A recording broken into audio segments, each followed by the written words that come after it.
Welcome back to Doctor Who Reviews. This time we are looking at Sins of the Flesh, a Big Finish audio story starring Jacob Tubman as the 11th Doctor. And to discuss it with me, I'm joined by the person who picked it, my special guest.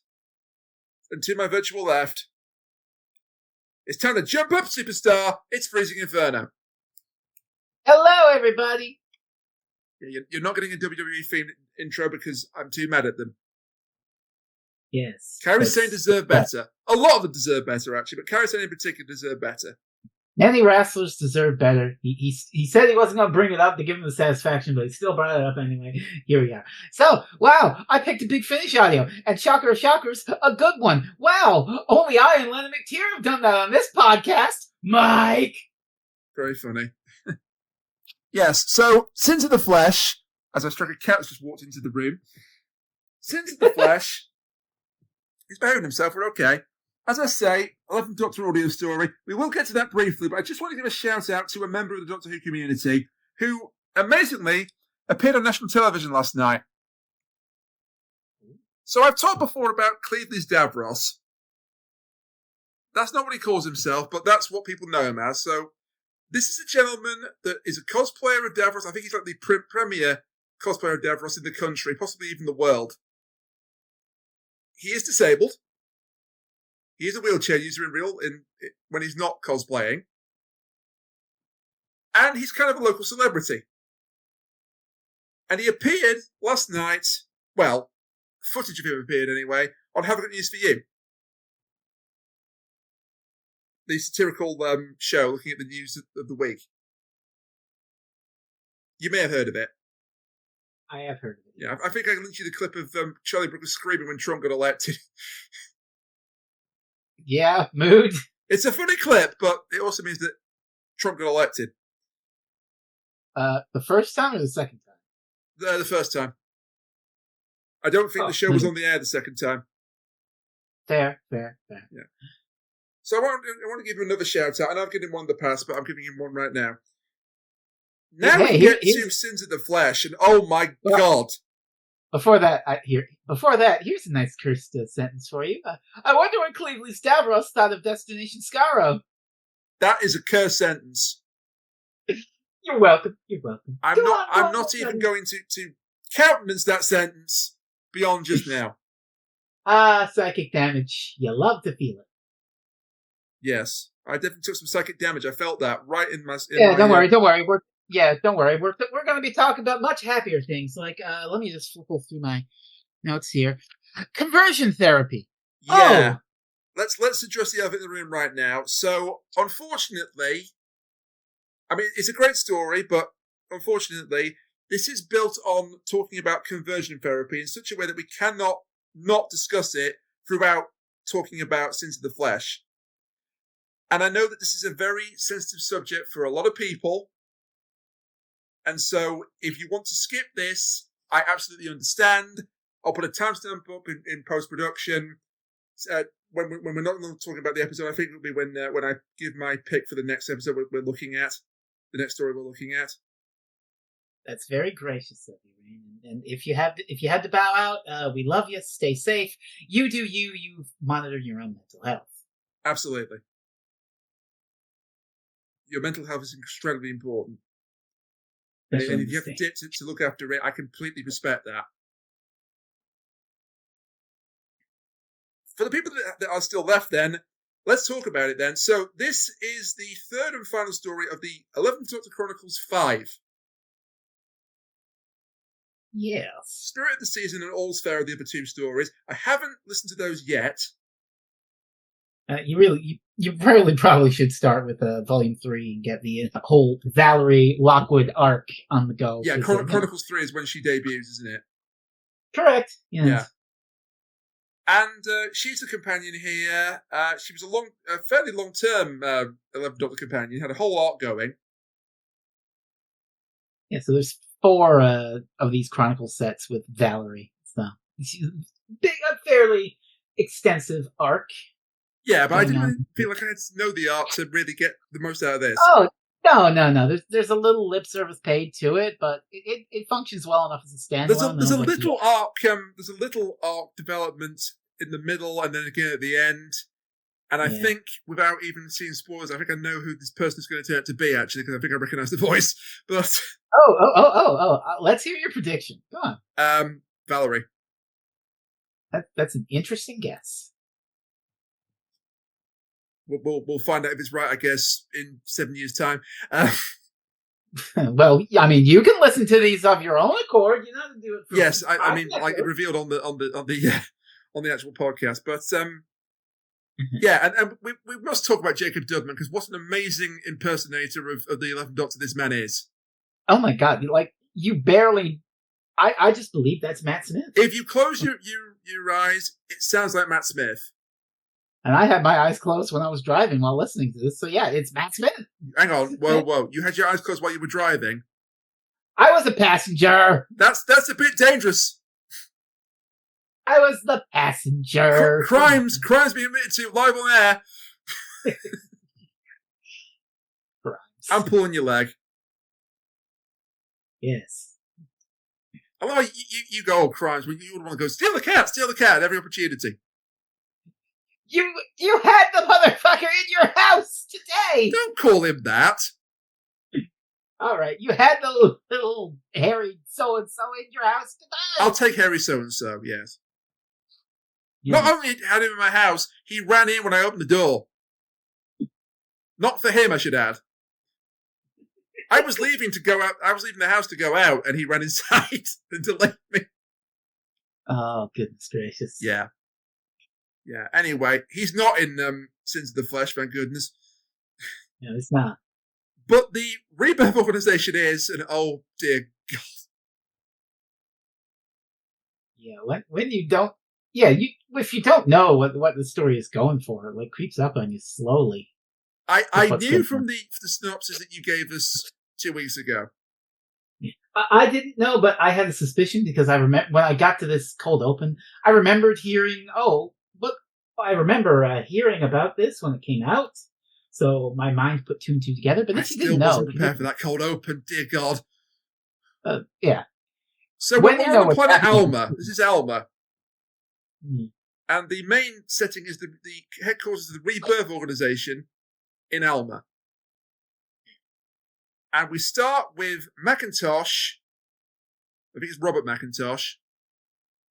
Something like that. And his daughter Carmen, and he's having an argument with Carmen about how she's wrong, but she can be fixed. And if this is making people's skin crawl, then it should. Yeah, talking about how it's a sickness and all this, but don't worry, you could be saved. And then, who's coming here to save her? Alexander Kurtz. Sounding very boopy today. Very Nicholas Briggs-ish, yes. I wonder why that is. Because it is Nicholas Briggs. Yeah, so this would be a plot point. He's a Cyberman, but also this is going to be a plot point. It's the Tennant era Cyberman. You know this. Sure.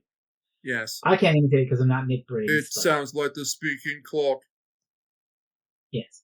Delete, etc. Yes. Yes, I think they changed the voice a bit for the Moffat era. Well, yeah, and that's what, and I wonder why that is. I wonder if that will be addressed in the story. It kind of is in a way, yeah. Yeah, that's not good. Well, yeah. After the titles, how's that Carmen doing? Oh, that's not good. Yeah. So she's taken up about Alexander to be quote unquote fixed. Their words, not ours. There's nothing wrong with her. But her father doesn't see it that way, so she's taken away to be fixed. And when we next hear her, she's a Cyberman, but she's still got her voice. It's all cybered up, of course, but it's a rarity for the Cybers to retain personality after conversion. But they're not Cybermen. They're redemption suits that cleanse you of your unholy sin. Yeah, so this organisation is run by Robert Macintosh and his daughter in her redemption suit, and even that gave me the willies. Okay, we'll just drop the hatchet here. They're a bunch of religious fundamentalists. They are, yeah. It's praying the gay away. Yeah, and they believe their god is the divine Unica, and they believe that these Cybermen are, well, they don't call them Cybermen, they call them these redemption suits. It's Unica's divine blessing here to cleanse you of your sin.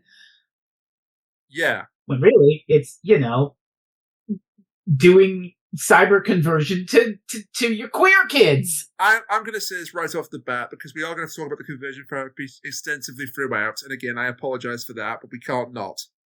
We warned you at the top, kids. I think they do a great job of just about balancing it out, so while it's still horrifying, it's not over the top. That's true. It was an uncomfortable listen, but that does not make it a bad listen. Sometimes you need to be made a little uncomfortable. Exactly. I was made a lot uncomfortable by this, but I don't hold it against it. Oh God! I mean, it's a story that needed to be told. It's a message that needed to be delivered. Mm-hmm. It's up to you whether you want that message delivered effectively or ham-fistedly. I'm not going to... effectively, for me. You know what I mean, though, don't you? Yeah, I understand, Yeah. Whether, it's delivered like... I don't want to say organic, because it's a Cyberman we're dealing with here, but you know what I mean. It's like that old clip from the guy reviewing Happiness Patrol. I say, that Thatcher woman was quite awful. Yeah, you don't just beat your audience over the head with a message, and I'm not going to do the bit. I'm afraid he's too grumpy now to do the bit. Yes. I'm not going to throw shade at him, but he's changed. Enough. Yeah. So Carmen is sent to effectively the second in command here at this institute, this organization, and she is presented to a group of inductees at Rebirth who want to be saved, or their parents want them to be saved, I guess. Yeah, the parents want it. And it's like, it's time. I won't do the voice, but it's time to say those goodbyes. So they're saying the quiet part out loud. They're not going to see him again, at least not the way that they should. But they don't know that. They believe that their poor sinful children will be cleansed of their unholiness and bathed in the light of their metal redemption suits. Not on. But why do they have all these cyber leopards around? Are those for people's faces? We also briefly meet a man named Jason and his daughter Lily Hartley. Oh, Lily. God, Lily. I had such anxiety over Lily's fate. I thought she was doomed. I know, right? You're just like, Jesus, come on, let one of these poor lesbians get through alive, okay? One of these poor lesbians. But the gay boys, now they can die. Well, I can be part of it. I mean, it's unfortunate what happens to the gay boys. Before people have a go at me for being serious, that's a joke. Yes, that's meant to be a joke. There were some gay boys off screen that weren't converted yet that the Doctor and Valarie saved in the end. There are, yeah, because we do hear some male voices amongst the inductees that aren't converted. Yeah. Again, because this is an audio drama, they have a minimum number of voices to work with. Yeah, it's a small cast, and people are doubling up as extras who are also doing named parts, and it's how it's always been. Yeah, it's fine. It's fine. It's not overcrowded. Thankfully, someone's about to try and put a stop to this, because here is the agent of the CIB. I mean, here is the Doctor.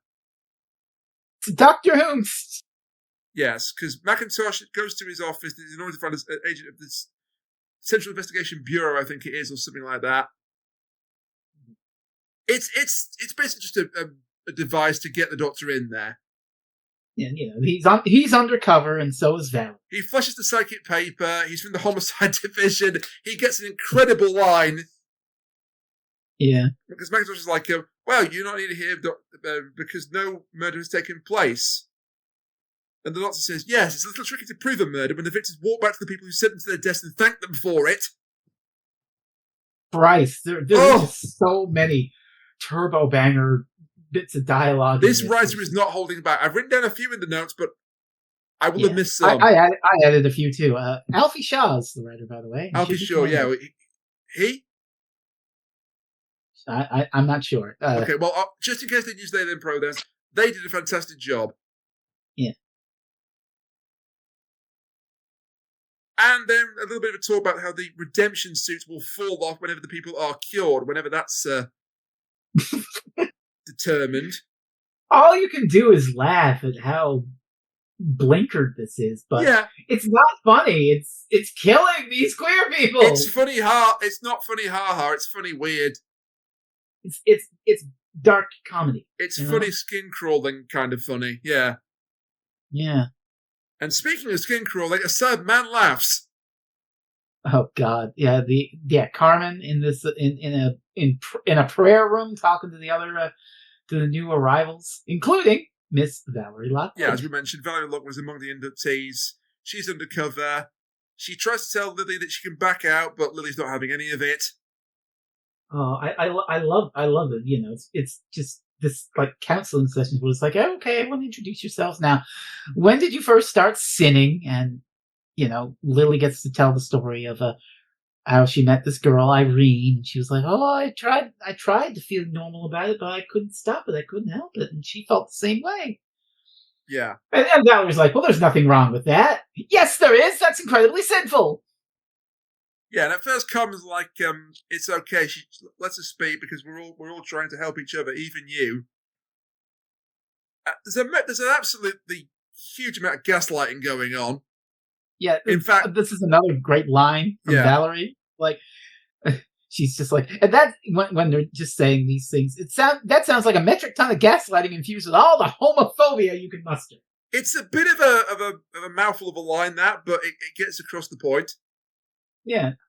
We should mention Valarie, canonical bisexual icon confirmed, and canonical cyborg. Yeah, she's got. That's important.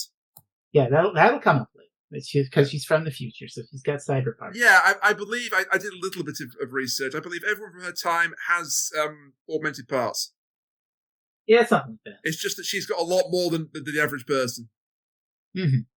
She's still human. She is still human. There's a human brain in there. That's not been tampered with. She's not one of the Cybermen. No, she's not. I mean, that would have been a very interesting twist. Well, we're not up to handles yet, okay? Oh my God, the handles! Mm-hmm. So I'm just remembering another moment that happens about halfway through. Oh yeah, I know what you mean. We're gonna talk about that shit. We are. I mean, you can only get away with that in an audio drama. Yeah. When it's so Alexander is then introduced to the Doctor. He calls himself Alexander. He does not know what a Cyberman is. He claims. Doubt. Yeah, the Doctor's like not having any of it. He's giving it to the Cybermen. He keeps mentioning the word Cybermen, and Macintosh and Alexander are both uncomfortable about it. And when he says that this is not beautiful, Alexander says to him, "This form is punishment. We're not meant to be beautiful." Again, that line hits. Oh God. He sort of seems like an angel amongst this community, is Alexander. Mm-hmm. The first convert, the first not Cyberman. The first of the redeemed. The first of the redeemed. Well, that's technically Carmen, but yes. Well, whatever. The official story is that Alexander arrived and started helping the Institute to save these people. To cure them of their sins. Spoiler alert, they're neither cured nor saved. Yeah, I mean, it's a Cyberman story. What do you think is happening to these poor queer kids? Oh, I don't know. Just horrible, horrible murder. Yeah. Yeah. And speaking of which, we get to see one of these, well, listen to one of these in action, because right in the middle of the first introductory session, a boy called Harry, well, a young man named Harry, is converted right in front of everybody else. Oh, no. He doesn't know what's happening to him. Carmen's like, he's like, "Am I going to hell?" Carmen says, "No, you're not going to hell. You've been chosen to be saved." And then he becomes a not Cyberman, but retains his voice. That really was unsettling to me, that they keep their voices. Apart from Alexander, again, plot relevant. Yes. Yeah. So because of the way she was speaking out in the group, poor Valarie has been ostracized. She doesn't care. Which, I mean, good that she was speaking her mind and saying this is bullshit. Yeah. The Doctor also sees the conversion, by the way, because Alexander's like a miracle is taking place right now. I'm not doing the voice. A miracle is taking place right now, and if you witness it, you might be a believer. So he's taken to see it in its final throes. He's not convinced. He's like, this is smoke and mirrors. This is trickery of some kind. Smoke and what? That's a phrase. Smoke and what? Smoke and reflective surfaces. All right. Hit the button, future me. Doctor Who Mirror Alert. Doctor Who Mirror Alert. Such a cheap use of the button too, but anyway.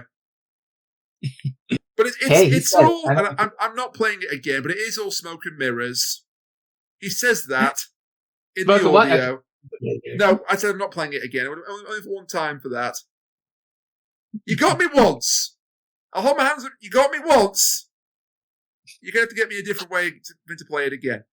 But only if it's not too forced. Right. It's been 11 years. You know that we can trick you into saying mirror. Well, you've already done it once today, so. And several times prior. But anyway. Yes, but I'm talking about today. Anyway. Yeah, so Harry is now a not Cyberman. Valerie's over in Heretic Corner having a lunch. You call him not Cyberman, I keep thinking of Wild Blue Yonder. My arms are too long. Oh my god! Oh! Well, I'm not sleeping tonight. Yeah, but... It's only slightly more horrific than the fact that these are religious fundamentalists murdering gay people and having them turn... It's also more horrific than everything in this particular story, yes. Yeah. Again, this is not comfortable, but it shouldn't be. No, it shouldn't. I mean, you can't be... If you're comfortable about conversion therapy, you need to have a word with someone. Yeah, and several strong words are thrown at people who are sympathetic towards it in this audio. Yeah, good. I'm glad. Yeah, so Valarie and the Doctor are meeting up and collaborating. And it's quite cute how they make it look like they are not in cahoots with each other. Like they've just met for the first time. They introduce themselves to each other, and the leaders are not having any of it. They're like, our two scripts have met up. Good. God. And they're going to kill the Doctor because, of course, they are. Yes. Well, I'm sure. I wonder how that will go for them. And then we get the nighttime scene. Oh, Lily! Which is both beautiful and horrifying in equal measure. So Carmen's like, okay, well, it's lights out, gang. You need to sleep to preserve your strength, and I'll see you all in the morning. But Valarie isn't sleeping, and neither is Lily.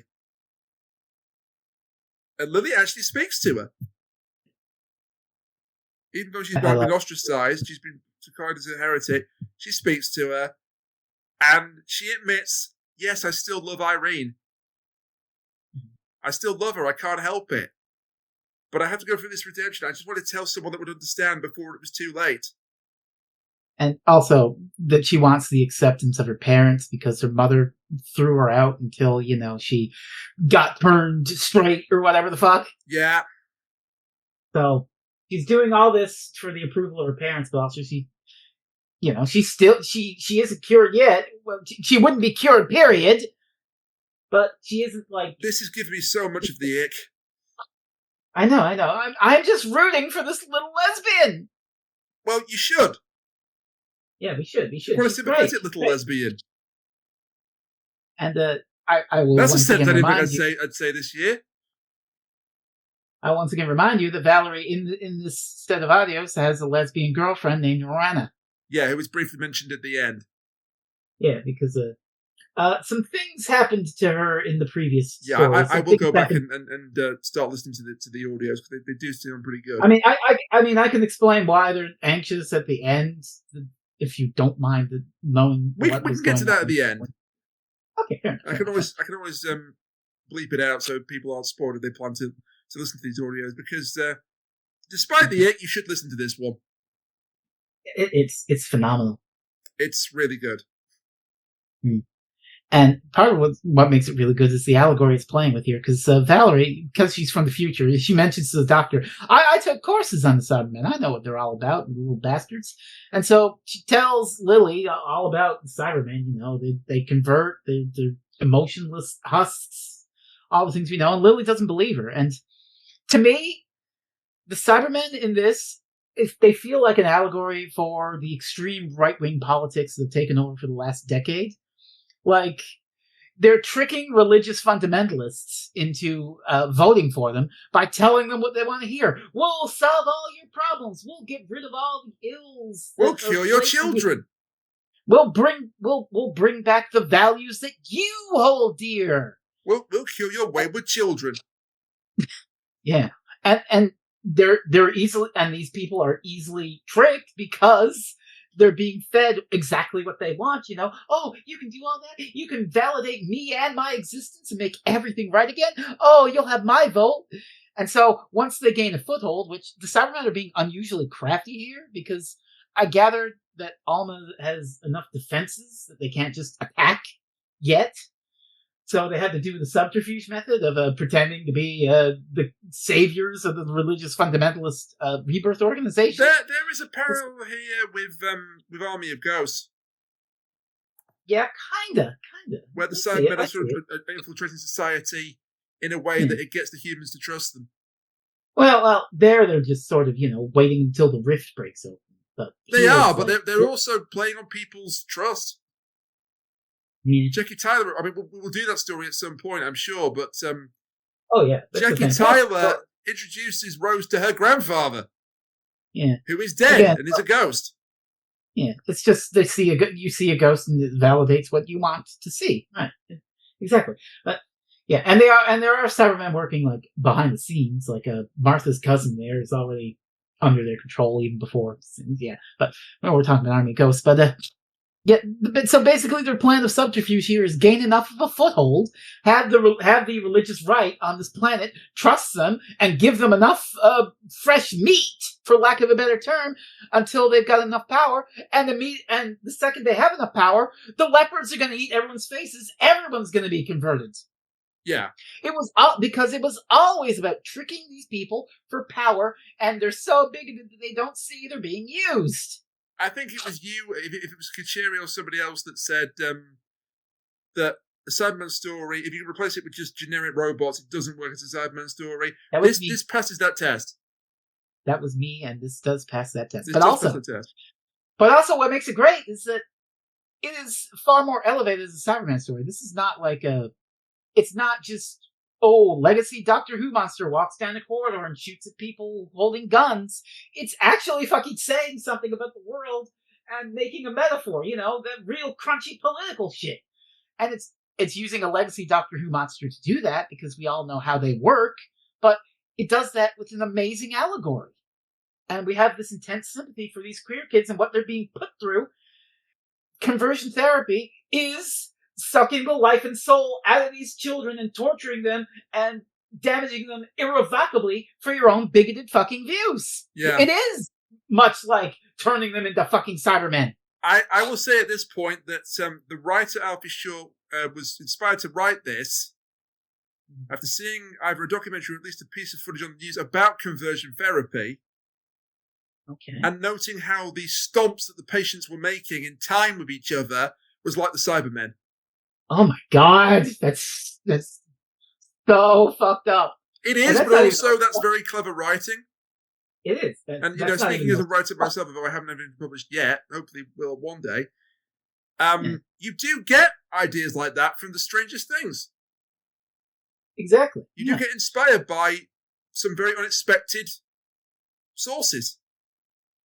And I mean, that's not even the most fucked up thing that's going to happen in this audio, but... Not by a long chalk.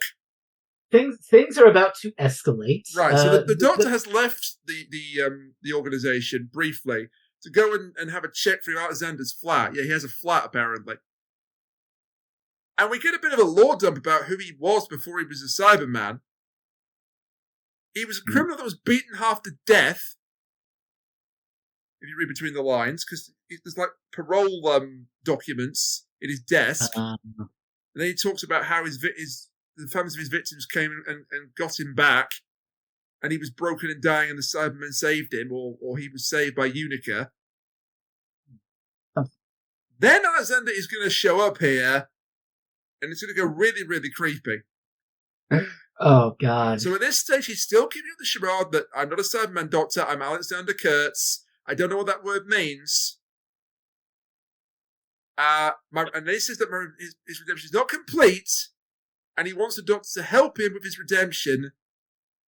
He's still keeping the charade of not being a Cyberman, and the doctor just cuts from him saying, "Oh, really? Then why is your emotional inhibitor still on?" And Alexander drops the out like that. Mask off! You are interfering with cyber operations. It's time for the leopards to eat faces. It knew the whole time what it was. Yeah, I mean, like I said, this was a fucking ruse to trick these bigots Fool you! It was a ruse to trick these bigots into giving up their queer kids as fresh meat for the cyber cause. I almost feel bad, using that clip in relation to this, but fooled you! Yeah. Well, Spaceballs 2, the new one, coming next year. With most of the cast. So we've got a Cyberman trying to kill the Doctor. This is actually a really cute little meta joke. The Doctor has to hide behind a sofa from the Cyberman. This is a nice touch, yeah. That's cute. So the Cybermen have guns. Well, they would have guns in other stories, but not typically for the... They got the wrist-mounted lasers, right? They didn't in their first storyline in Modern. They just zapped everybody. Didn't they have that in, like, Army of Ghosts? No, they did. Of course they did. They developed that for Army of Ghosts. Yeah. And, okay, the timeline basically is this is between, whatever the last story with that model Cyberman was. I think closing time? Ugh. Yes, I know. But we don't need to say anything on beyond. There were Cybermen. We don't need to say beyond worst Cyberman story of the modern era.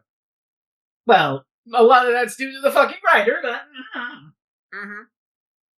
Mind you, the other Cyberman story that's the writer's the worst hasn't got a much better writer in terms of what they've done. Oh yeah. Well, which we have to mention later, I do believe. Yeah. Briefly. We don't have to talk about it. We will, but briefly and not now. So yeah, Doctor's got to try and escape from a rampaging Cyberman, or Cyber Leader, in fact, because Alexander in inverted commas is the leader.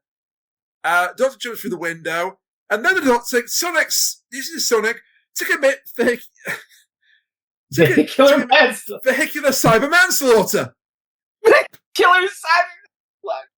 Delightful. I nearly caught that up, but we'll run with it. It's good. It doesn't kill the Cyber Leader. It damages it briefly. Long enough for Doctor Who to get away into his starts. Yeah, I'm fine with this because that's not what the Sonic should be used for. But the Sonic can be used for anything you want. Yeah. It's a magic wand at this point. Basically. Well, the Doctor's going to go solve the thing. Oh no, the story arc! Yeah, get hit in the face with the story arc here. Yeah. It's the mysterious stranger. Who keeps calling the TARDIS and throwing it wildly off course. Who, if it isn't Valarie herself, is definitely voiced by the same actress that voices Valarie. It could be a different character altogether, people doubling up and all that. Oh, listen to the 11th Doctor Chronicles Volume 6 to find out. After I've listened to 3, 4, and the rest of 5, yes. Exactly. But, things aren't going too hot back at the camp because the plan is in motion. The Carmen and Harry Cybermen wake everyone up. It's time! We've communed with the divine Unica, and you're all to be converted. Round thunderous applause. No. Well, Valerie's like, oh, no. Yeah, she just says no. And everyone just stops and is like, what did you say? I said no. So she refuses the conversion. She confronts Carbon and Harry. There's a neat bit where she tries to show that the Cybermen have got no imagination. Yeah. And no emotions. It's like, okay. It briefly works because Carmen stutters. Well, she says, "You've been fixed right, Carmen." So tell me, describe your ideal man.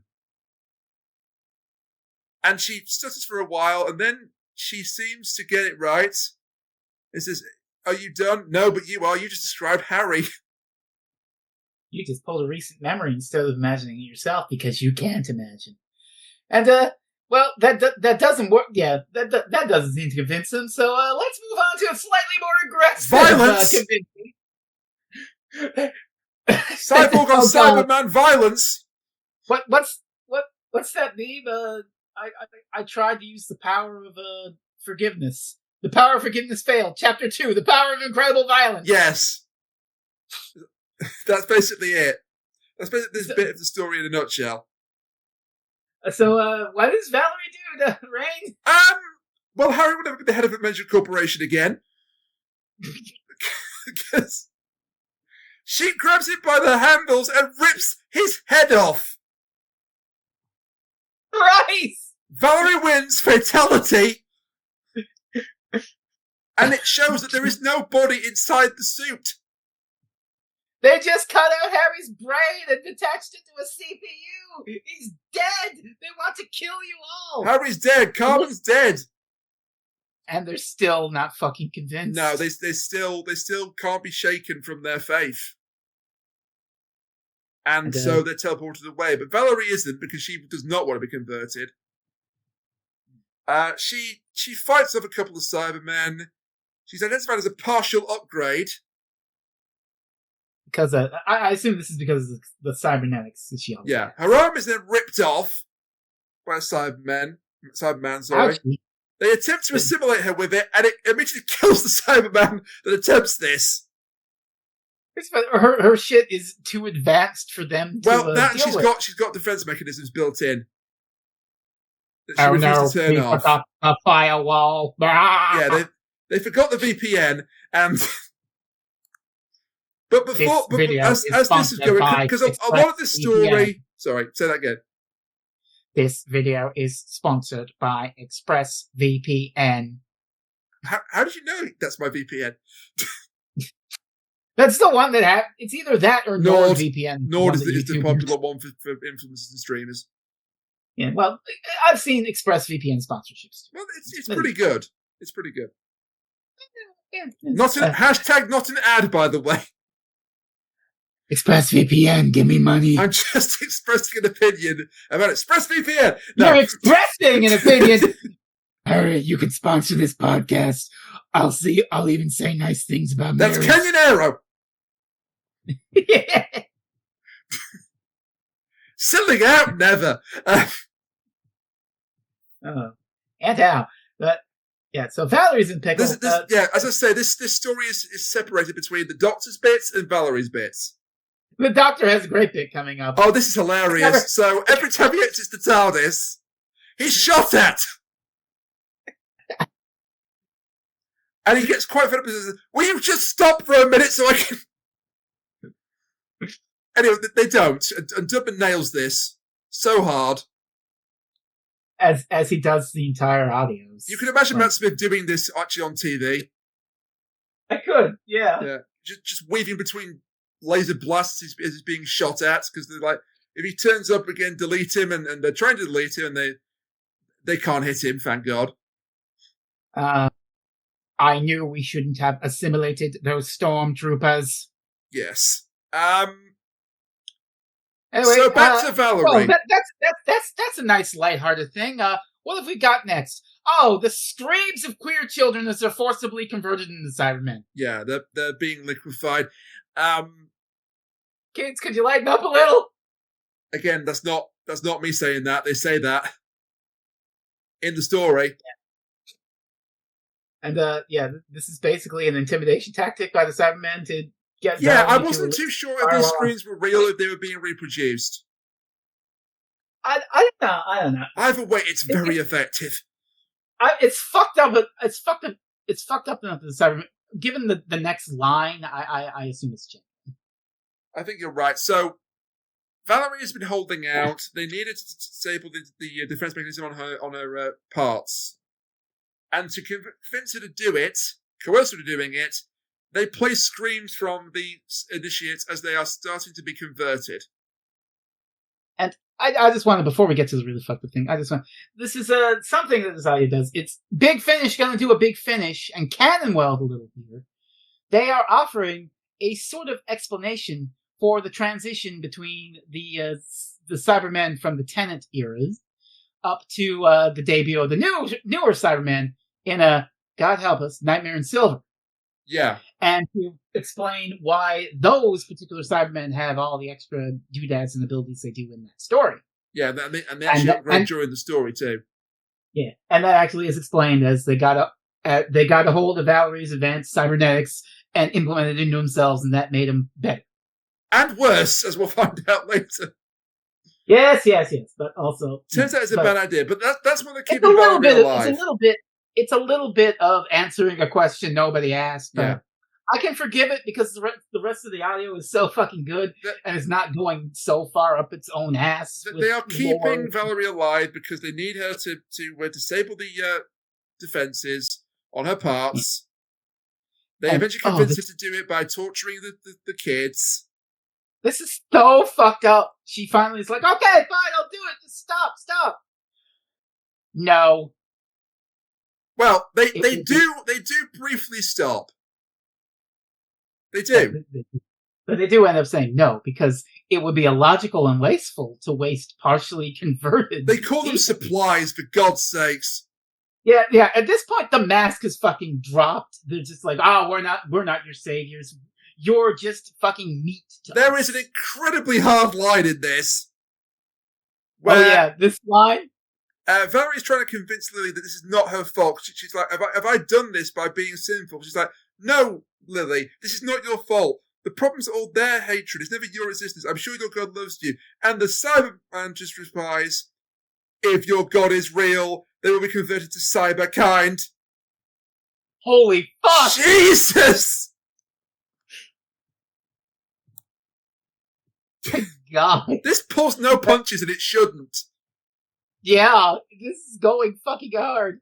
Do you understand the journey I was having in the passenger seat of a truck driving down through Terra Nova National Park in Newfoundland? Like, what? I'm amazed you didn't fall out of the car. No, well, I had my seatbelt on, right? Yeah, well... Safe thing. I mean, and it's about to go even fucking harder, because this is the moment coming up where I was like, okay, we're doing this on the fucking podcast. I don't give a shit. This was the scene that convinced you to do it. The talk show. The talk show. Yeah, this is I think the best scene of the whole thing. This and the ending with Lily. So we've had scenes in the TV show before where a Cyberman has had their inhibitor disabled, and we get a glimpse of what really happened to them. That girl on her wedding day in Age of Steel. Yeah, that's done very effectively. Suki in the Age of Steel, I believe her name is. It's fucked up. It's either Suki or Susie, and one day we'll do those. We must, but it won't be the one I'm picking next time. Spoilers. So he's going for spare parts, I see. I told you it's not 4 in a row. That's what you want me to think. It's not some of a psychology ploy. I'm not clever enough for that. Yes, you are, sweetie. I believe in you. Anyway, talk about the talk show. Yeah, I shouldn't play myself down like that, should I? Really? Okay, so on the TV show Wake Up Call, Robert McIntosh and Carmen are guests. Don't worry about the host; he's not that important. Yeah, it's just standard. Get their message out there. I've been saved. It's standard propaganda, isn't it? Up to a point. And Carmen's got her Carmen voice on, and it's like, this isn't a Cyberman, this is Carmen, and the suit will eventually fall off, and she will be reborn and see the real her woman again. Yeah. And then Doctor Who shows up. Oh my God. Yeah. So Doctor Who shows up. McIntosh is not happy to see him. He apologizes to Carmen explicitly for what he has to do here. He's like, I'm not talking to you. I'm talking to her because I'm desperate. He says, I'm furious with you, but I'm desperate for her. And he apologizes, and I think by means of the Sonic, he disables the inhibitor. And you want to talk about the mass slipping here? Oh my fucking God, this scene. She is not happy about what's been done to her at all. B. It's the most horrible fucking thing, and she just lays into Macintosh. Just As like, she should! Yeah, how dare you? You killed me for your bigoted homophobia. You couldn't, and he tries to, and the way he tries to say, no, you don't understand. Why did you hate me that much? No, I loved you. I just hated what you become. It's love the sin or hate the sin. And she's like, that doesn't make any fucking sense. Can I say the line? Yeah. The absolute stone cold line she gives? Okay, which one? You murdered me for holding Jane's hand. Oh, God. No, the line that really gets me is the one where, I'm paraphrasing it because I didn't write it down, but it's like, you killed me so you could create the version of me that agreed with you and puppet me around and say all these things instead of accepting the real me. You turned me into their puppet instead of accepting me as the real me. That hits so hard. Holy fucking shit! Yeah, that's in a bag of chips. Yeah, just jaw on the floor. And the actor, the voice actor, goes full on here.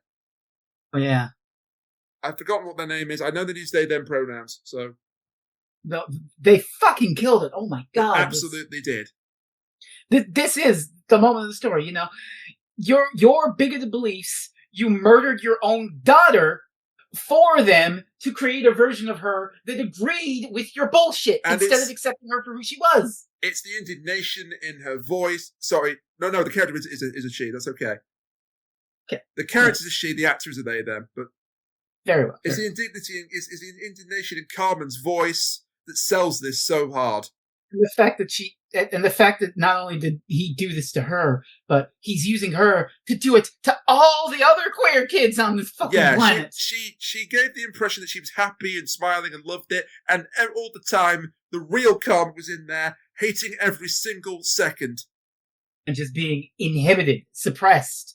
Because it's more convenient for these fuckers to suppress these things than to accept them. And unfortunately for Carmen, she's about to die again because she actually said, "You've killed me a second time," because I can feel the inhibitor reactivating. But before she goes, for the last time, she gives up the coordinates. She gives the coordinates to the Cyberman because she wants these guys to pay.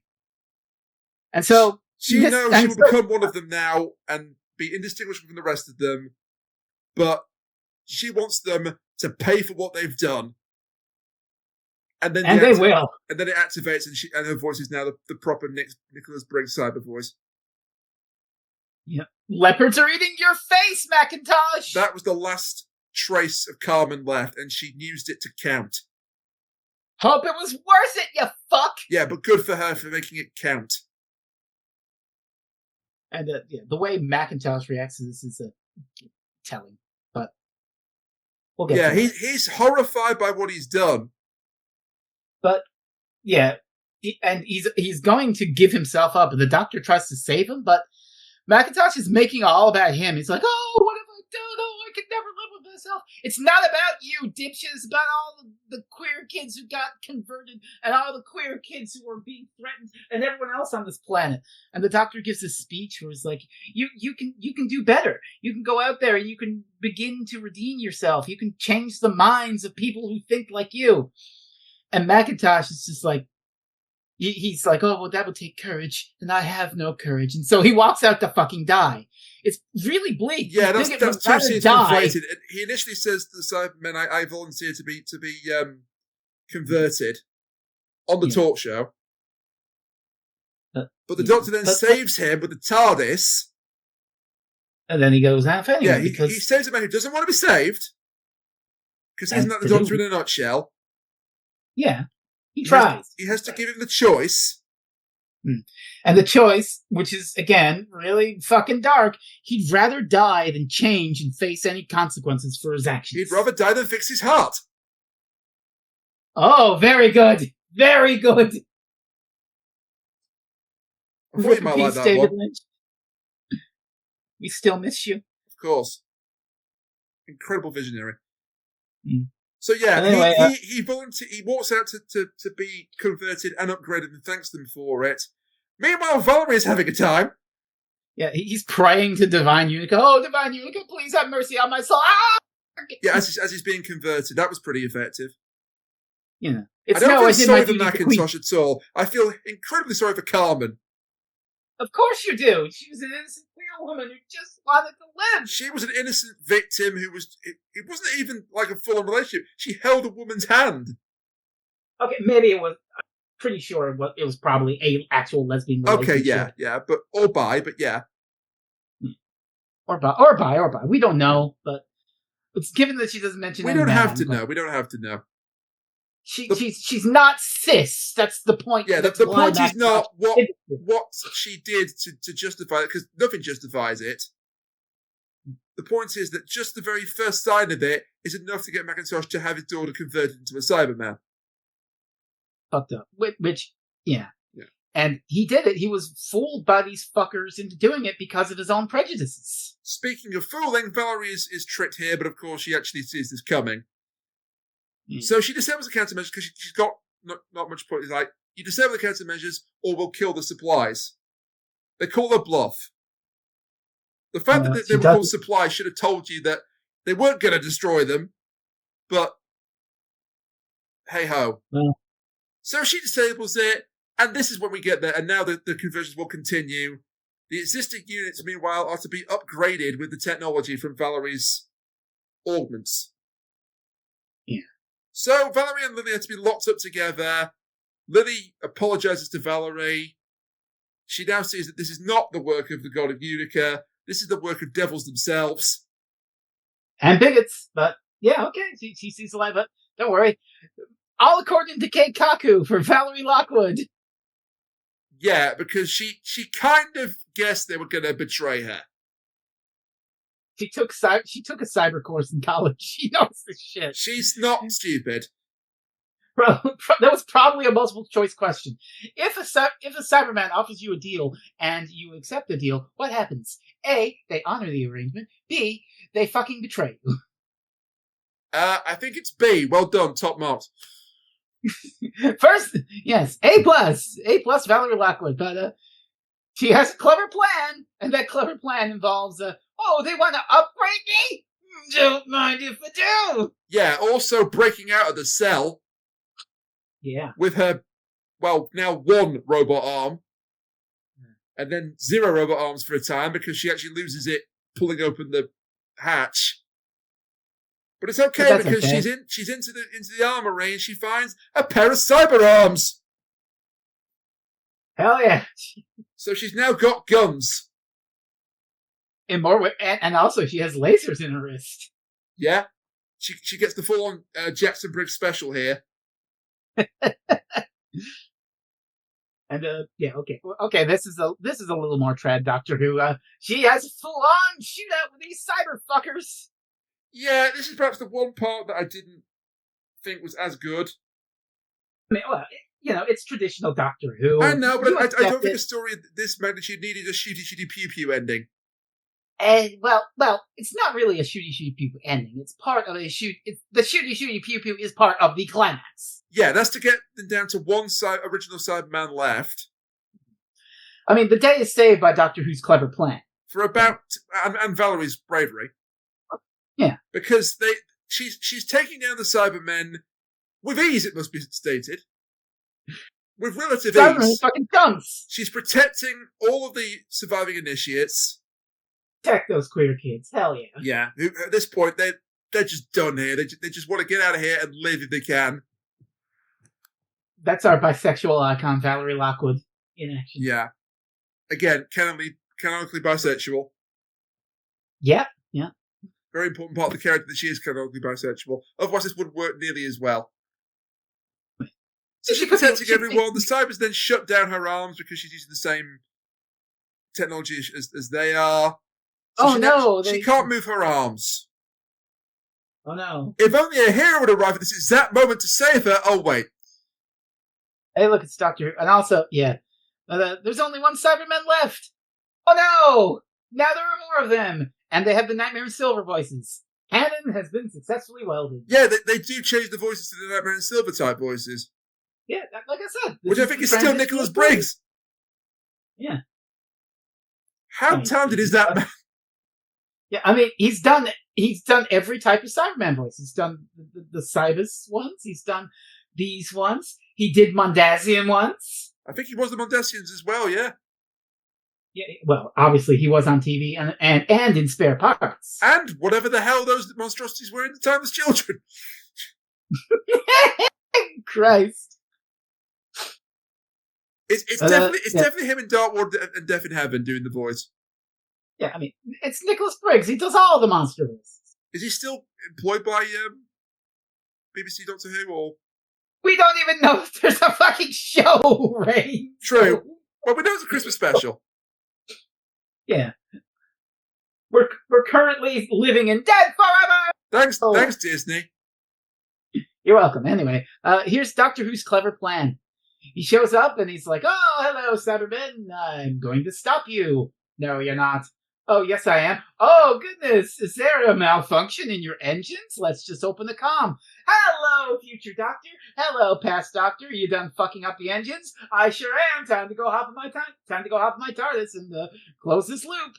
Which, you could quibble. "Oh, no, you're not supposed to cross over your own timeline, but fuck it. This is clever." He doesn't really cross over his own timeline. Well, he's jumping back. I suppose him contacting his future self is a little bit, but also, as you say, this is clever. Let's just allow it. Yeah. Rules were made to be broken. You could argue there's a lot of moments where if the Doctor nipped back in time, if the Doctor nipped forward in time and solved the problem, and then nipped back to help his past self, it would break the story. But who fucking cares? It works for this. Yeah. So what happened is that he actually sabotaged the ship's engines a few minutes into the future, from the point the TARDIS arrives.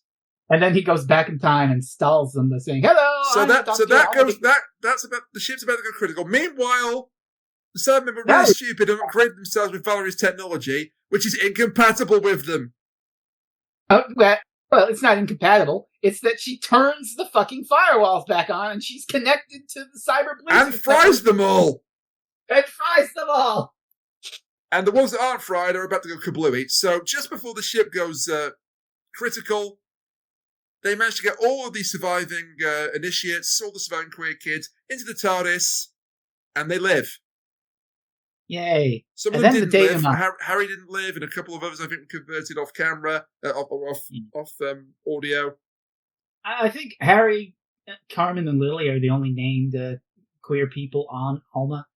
Yeah, and Carmen's not there, is she? Carmen's not in the battle, so... Well, no. Yeah, I don't sequel know. Hawk? No sequel Hawk. Yeah. We don't need to go back to this. I think the story has been... Yeah. But there's a love... This denouement is really neat. Oh, God, yes. This reminds me so much of The Idiot's Lantern, but done right. But done good! But done right. Yeah. Go ahead. Oh, you've been put in the notes, take notes, Mark Gates. I should have read that before you... Yes, reading the Google Docky is a good idea. So they go... The Valarie and Doctor. No, the Doctor and Valarie. The Pinky and the Brain. No. They go to a house in this Alma society.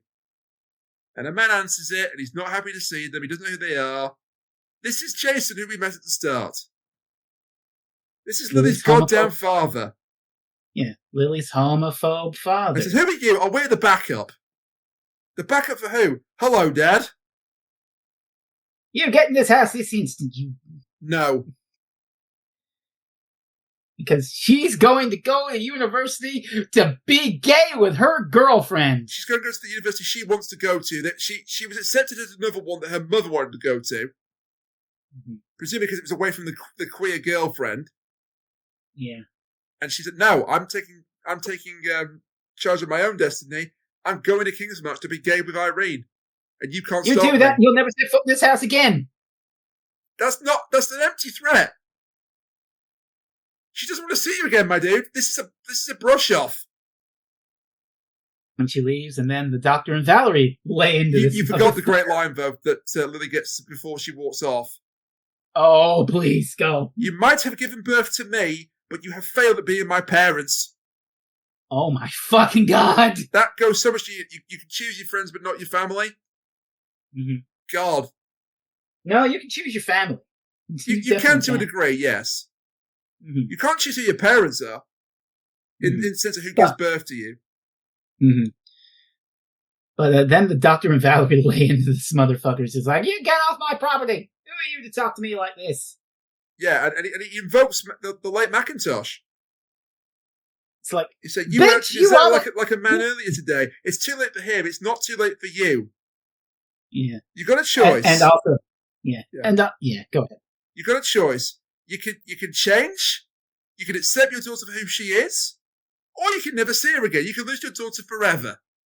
And Valerie's just like real fucking cold with this. It's just like, you know what? You do that, you'll just fester in your hate, and you know what you'll be to her? Just a distant, unpleasant memory. She'll live her life, she'll be happy, and you won't be part of it. Hot damn. And also, they give the very respectable rebuttal of, you almost had your daughter murdered and turned into an emotionless robot because you couldn't accept that she liked women. Oh, but I didn't know that was going on. If I'd known, I would never have sent it. Yeah, right. Yeah, he did. Yeah, I mean, that's the point. It's the same. It's not so different. In the real world, sending your child out to conversion therapy, and in this story, sending them out to be turned into a fucking Cyberman, are not so fucking different. We don't find out Jason's decision, and you know what? We shouldn't. It's not his story. Yeah, it's not. But yeah, in the end, it is a damaging betrayal of your child to not accept who they are and to force them to conform to your beliefs and values, and doing irrevocable harm, basically torturing them because of your bigoted beliefs. Yeah, whether that be actual conversion therapy or being turned into a fucking Cyberman. If this gets a bit too real, I apologize. I know. But I am straight. Mm-hmm. I am straight, I am cis. But I am lucky enough to know that if I was not straight,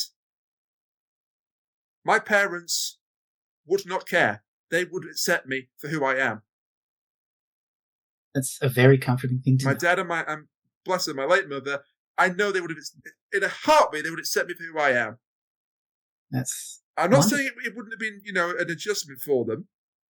That's perfectly understandable.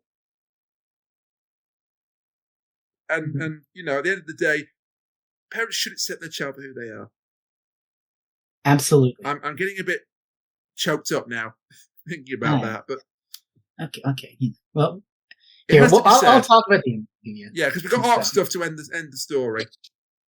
Yeah, well, it's arc stuff mixed with some emotional things from previous televised stories. Some little emotional beats. The Doctor is reminiscing about Amy and Rory. Because, I should mention, do you mind mild spoilers for All's Fair, the previous story? Not at all. Okay, so you know how in Angels in Manhattan, they saw old Rory die in the bed, and that became like the fixed point? That's how you're going to end? And now that we've seen it, it's set in stone? Yeah. A similar thing happens in All's Fair. We see what will become of Valarie. We see basically her death. So we know where her story ends. Well, that's not really a spoiler because she actually mentions this at the end. Yeah, that's what she said. Yeah.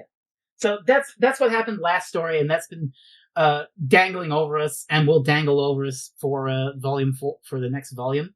But so that's why the Doctor mentions Amy and Rory. Oh, the line from the Doctor here is heartbreaking. Yeah, he considers himself selfish for stealing Amy and Rory's lives from them, even though he didn't. Mm-hmm. They got to live their lives together. All right, they were separated from their parents, their father and mother-in-law, and their friends, and that's horrible. Perfect. But they had each other, and they made new family and friends, presumably back then, and adopted a son. But even so, the Doctor does regret what he did. He could have left them alone, happy in Lebworth, but he just wanted to have more fun adventures with his friends. But the line that tears my heart out while it's still beating. Yeah. The Doctor always wins. Except when it comes to my friends, all I do is lose. Which he also mentions a lovely character that I know and love, Clara. Well, the Victorian version of her, yeah.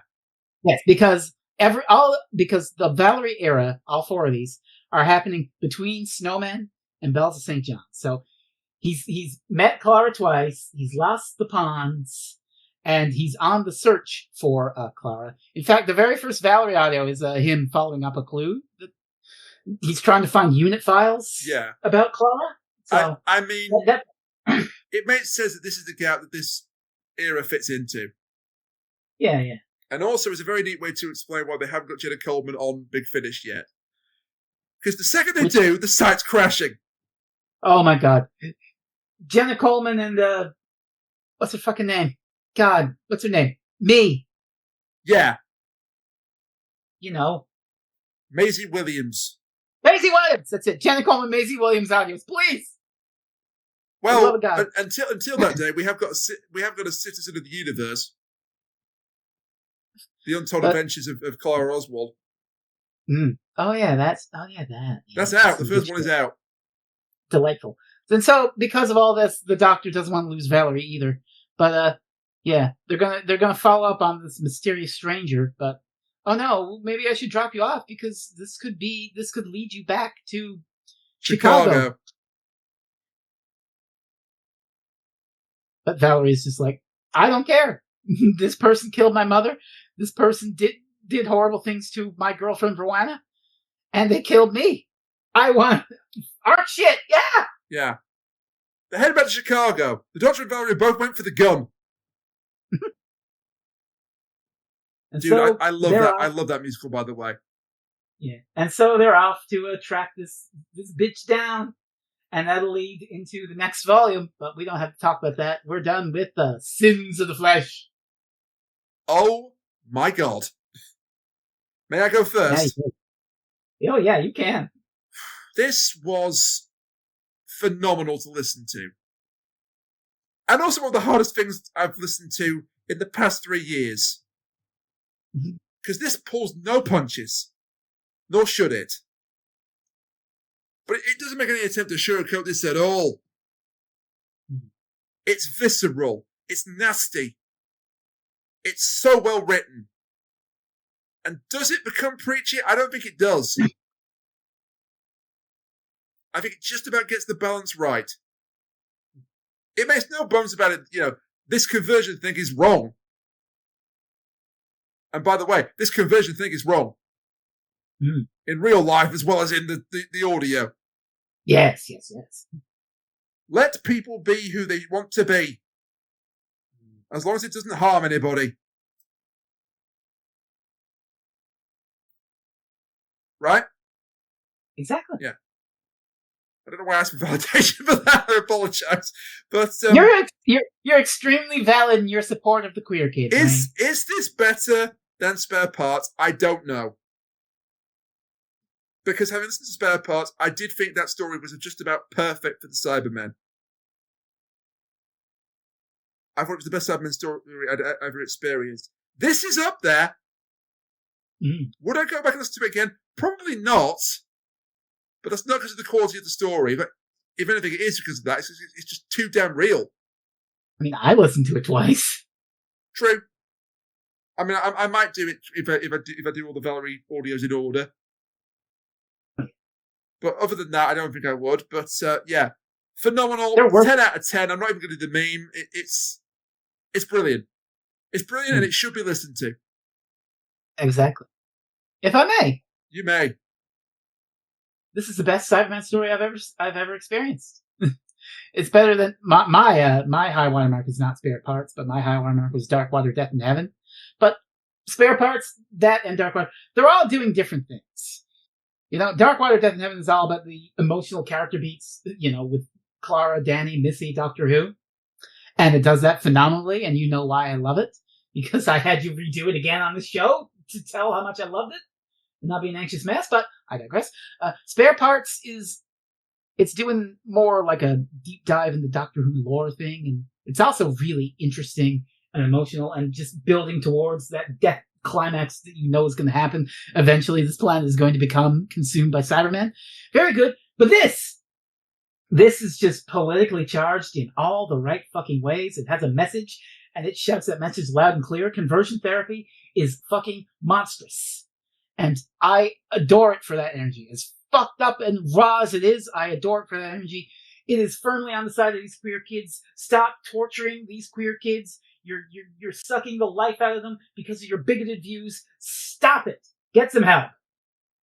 And I honestly wish that something that, as you said, pulled no punches, aired on TV. Like, the closest thing I could think of is Dot and Bubble with its ending, but even that is pretty muted compared to this. Joy to the World pulls no punches either. Yeah, okay, that's one scene in that episode. And the ending. What's the other one? Funnily enough, it is the Chibnall. A chip? Oh, yeah, it's the Haunting of Villa Diodati. Does it really? I mean, when he's talking about how he slit his own children's throats because they didn't want to be Cybermen. Oh, okay, well, that's different. That goes hard as hell. I'm talking about politically charged here. Okay, well, that's pretty politically charged as well. But yes, that's about the closest one, I would say. Yeah, but this is phenomenal. This is fucking phenomenal. I'm just sitting there originally listening, just rooting for poor Lily, like, please don't do anything to this lesbian. Good God. And the way that the bigots are easily fooled by the Cybermen, again, just mirrors how the bigots were easily fooled by certain political parties in this day and age to consolidate their power at eventually their fucking expense. And the expense of all the fucking marginalized people out there that these parties want to suppress. Like the Cybermen. It's very unfortunate there seems to be bigots on both sides of the aisle now. Yeah, well, I'm not going to get into that, but... No, but the point is, it's not like right, bad, left, good. It's like any kind of bigotry from any angle is unacceptable. Exactly. And, like, we need that energy, that allegory in our media right now. I love it when it does that. I mean, it's not like it's going to change the world, but I love a story that fucking has something to say about the material world, and it's using this legacy monster to do it. It's not just shooty, pew, pew, man, fall down. It actually has something interesting and poignant to say. And those fucking speeches from Carmen and Lily, holy fuck! Yeah. They go hard. Absolutely a standout of the Valarie era. A standout of a Cyberman story. The best Cyberman story I've ever experienced. 10 out of 10. Other than me, 5 out of 7. Great. Okay, Ray, time for our next Cyberman story. Not quite. But I am going to give you a choice here. Oh, I get yeah, kind of. It's a free choice because I have a classic story lined up and I have a modern day story lined up. So I'm going to do, like you said, you want the cyber or the non-cyber, then we pick the cyber anyway. Yeah. Even though I say non-cyber, please. Would you prefer a classic story or a modern day story? It's been a while. Let's go with modern. Okay.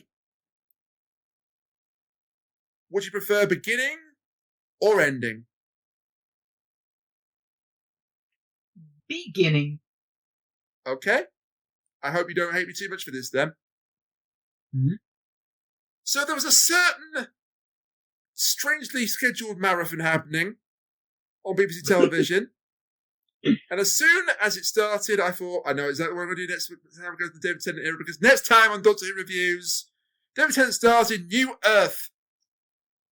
Okay. I promise you it's not bad. I remember this being a perfectly cromulent episode. There's some ropey effects, but it's Doctor Who. But I think, I would like to revisit the first full story David Tennant did. And if BBC TV are going to do it, then by God, we're going to do it. By golly gosh. Oh my God, I'm a chav!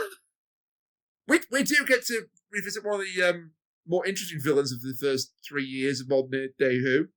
Original villains. We get to make Moisturize Me jokes again. Oh, there's better jokes than that. Oh, baby, I'm beating out a samba here. No, I'm talking more about when Rose is first reintroduced to Cassandra. This piece of skin is taken from the back. I won't go any further than that because I don't want to spoil the surprise for people who don't know about it. Oh God! This episode did turn 20 years old recently, did it not? It did, and on the day they did the marathon. Oh God! And it didn't play it during the marathon. Hey, I was like, I was gonna make a joke before you did. Oh, so we celebrate the marathon. We're doing the gate. We're doing the Star Beast. Woo! No, that's the weakest of the 3 specials anyway.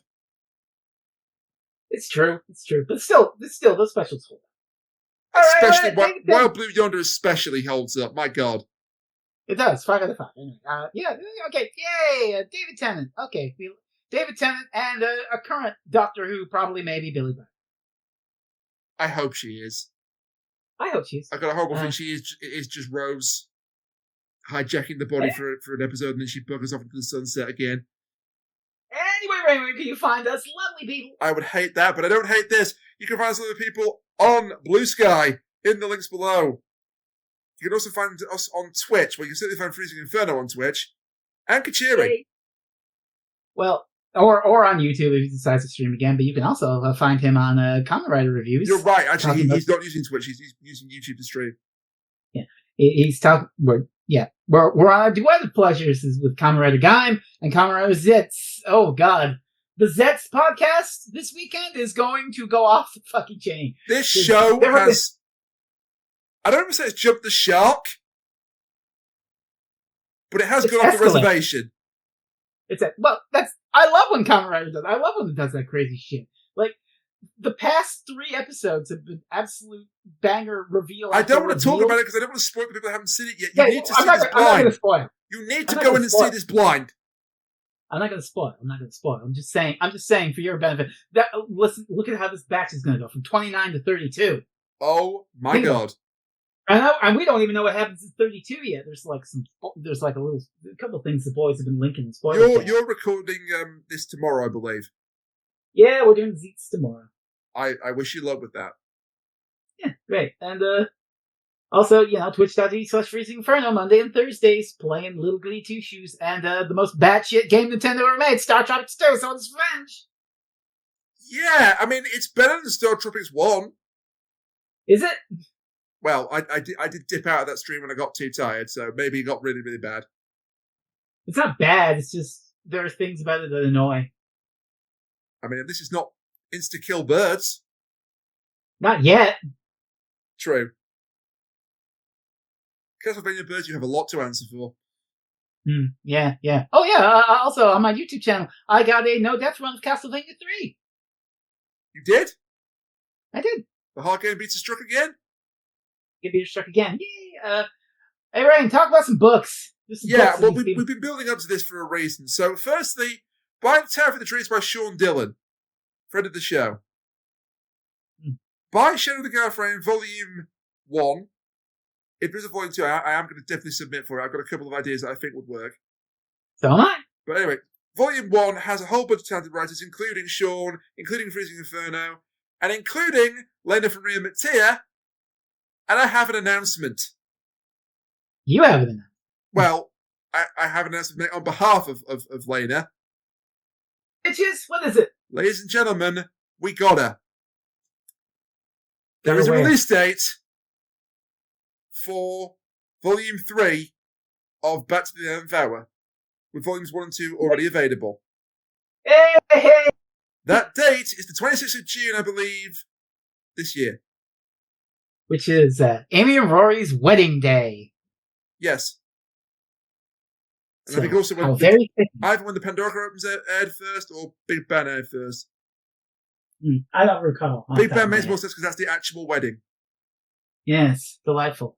Anyway, I'm not going to go into too much into detail, but we've got something fun planned around that time. Oh boy! I'm not going to steal people's thunder that it shouldn't be stolen from, but we've got something fun planned around that time. That's right. It's an entire 90-minute podcast where Lena and I talk about alchemy, witchcraft, and mirrors. You weren't supposed to give that away. Now what we're going to do? There goes the surprise. Don't worry, Rain. Don't worry, Rain. I'll just nip 2 minutes back into the past and tell myself not to say that. You know what? That was an acceptable way to pay off that joke. Take it, Rainiac! Good night, Rainiac, and we'll see you next time. For David Tennant and Billy Piper, and sorry, Wanamaker, in New Earth. Until then, bye for now.